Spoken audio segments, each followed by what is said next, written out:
Concarneau, l'image d'un vaisseau fortifié, ancré dans le port à l'abri des tourmentes de l'océan. Arche d'alliance entre la terre des hommes et l'eau profonde, la ville défend son folklore, ses traditions. Elle ne se résigne en rien au déclin de son port, mais développe ardemment son potentiel commercial et touristique.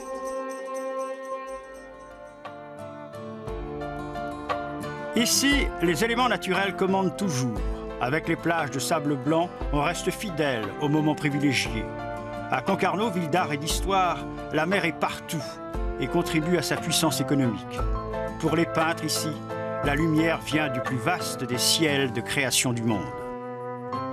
Une ville de plaisanciers amoureux du grand large, avec ses navigateurs prestigieux, ses côtes découpées comme de la dentelle, un port au milieu de la ville. Dans ce merveilleux et pur lagon que constituent les îles de Glénan se trouve le centre nautique basé à Concarneau, le plus important d'Europe, fréquenté par des milliers de stagiaires. Le Fort Cigogne, l'une des îles principales. Une culture ne meurt que de ses propres faiblesses, écrivait Malraux.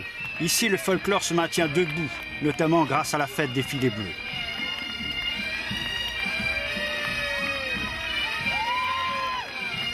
Concarneau veille sur son joyau, unique au monde, la ville close, enserrée dans un écrin de granit.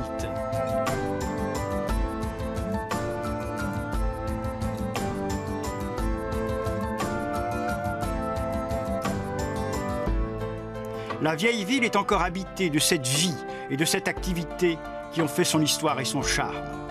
Et le musée de la pêche qui s'y tient reste incontournable pour tous ceux qui s'intéressent aux différentes techniques.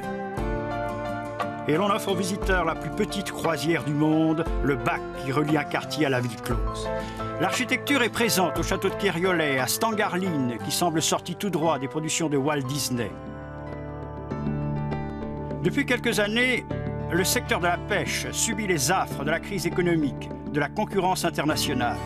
Concarneau tente de s'adapter aux nouvelles donnes.